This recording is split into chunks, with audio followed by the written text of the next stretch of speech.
Jordan Peterson finally reveals his thoughts on Andrew Tate, and it's a little bit incriminating. If you're new to this channel, my name is Aaron, and we do Christian reviews on viral clips like this. Welcome back to the channel. Hit subscribe if you like this type of content, and let's get right into this thing. This is a popular clip, viewed millions of times, and so I think it's worthwhile to at least talk about it. Opinions on Andrew Tate and the masculine movement happening in young men across the globe.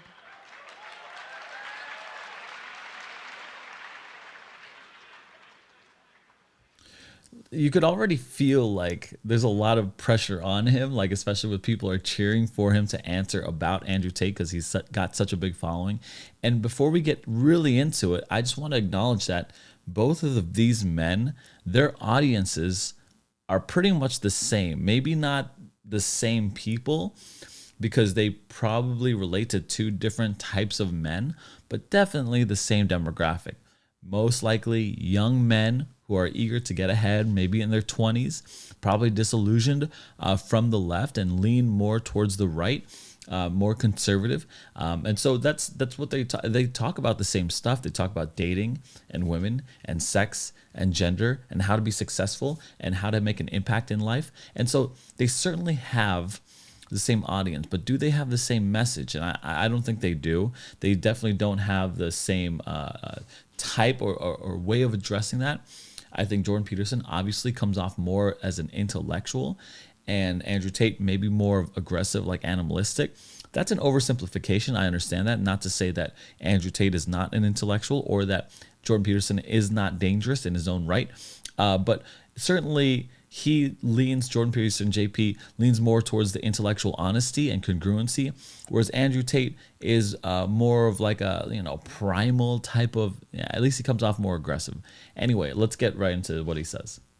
Well, I really haven't said anything about Andrew Tate, and I probably won't tonight. But, well, I'll make a few comments about the Andrew Tate phenomenon. I would say is that there is a mystery in relationship to Andrew Tate, and the mystery is, why is he so popular?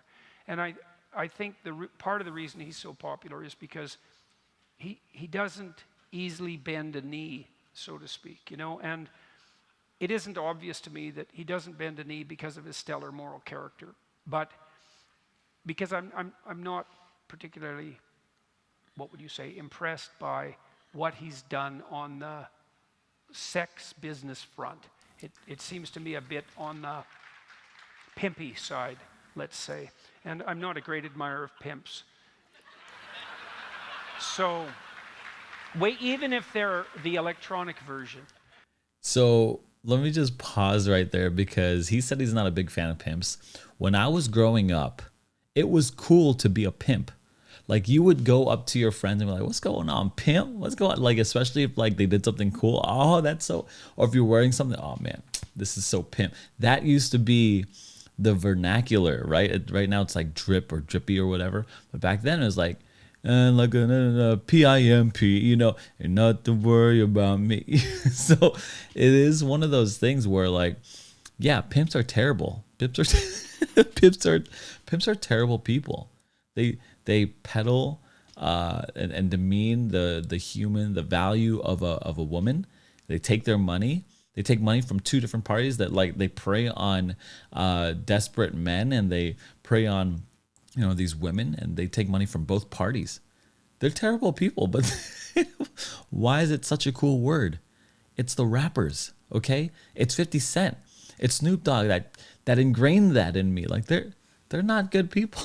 So I think it's just funny how I've been brainwashed and culture has kind of like massaged the idea of like, oh, being a pimp is cool, Like, I mean, even still today, I know intellectually, I know this is a bad thing, but I'm like, I want to be known as a pimp, It's like no, I'm just joking. Let's keep playing.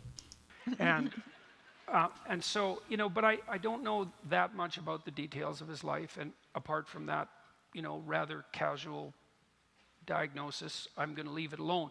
But there is a mystery there, and the mystery is, why has he captured the public imagination?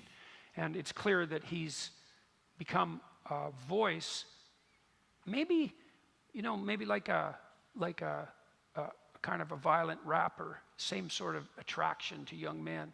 And that attraction is the attraction of what's the alternative to a kind of cringing defeat, and so maybe a forthright aggression is a preferable alternative to a cringing defeat.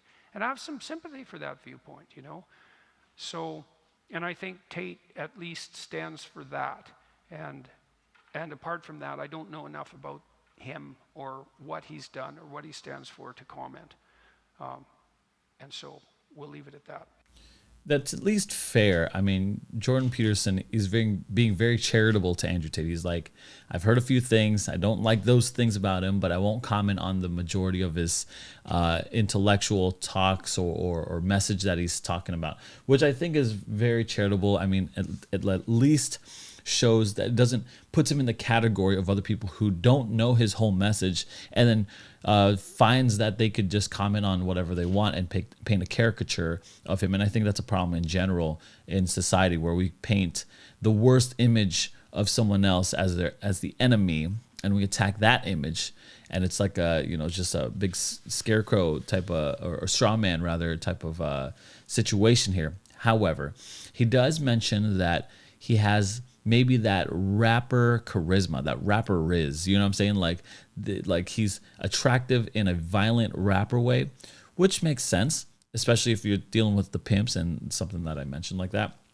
But he also said that it is an alternative defeat to instead of being like a crushing defeat by society, by like this culture, this propagandist agenda that's being shoved down our throats.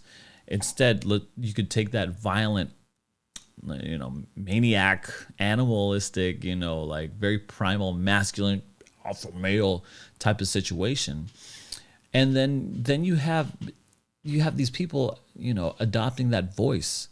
Especially when I was young, I looked up to these rappers. I was like, oh, I want to live vicariously through that person. He's got everything I want. He's got all that confidence. They've got all that money. They've got all the girls. They've got the messaging. Like, I want to be like that. And so, yeah, I think to a sense, he's got that same type of charisma, that violent rapper charisma. But at the same time, I think that men are just disillusioned. We're just tired of being gaslighted. We're just tired of being told contrary to common sense.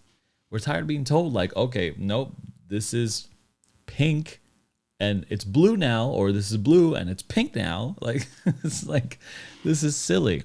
And then the agenda is being shoved down everywhere we turn. If we turn to Target, if we turn to Bud Light, if we turn to any of these particular arenas, anywhere on social media, then it gets even more angry. And then to top that off, the infuriating cherry on the crappy ice cream cone that they're giving us is that they're attacking the kids. Our kids, yours and mine. Now we've got a big problem, because I don't think a lot of people really have an issue with people living their lives that's apart from them. But it's the need for those parties, that ideology, to garner the acceptance from everyone, because they don't have that true acceptance that they really need, namely from God. And that's what happens is you start to weaponize the government. You start to look to the government, and you start to make sure, because the government's the highest authority in your life at that point. It has all the control. It has all the power. The government is the highest control or authority. It has the highest control. So they look to the government. They weaponize the government, and so they weaponize to get the affection, to get the affirmation and the acceptance from everybody. I think that's. You could either take that, or you go the violent rapper route and you take the voice of Andrew Tate. I don't particularly acknowledge or relate to everything that Andrew Tate talks about, especially when it comes to sex and marriage. I think he's way off. He's got this this materialist, this type of viewpoint that doesn't include God.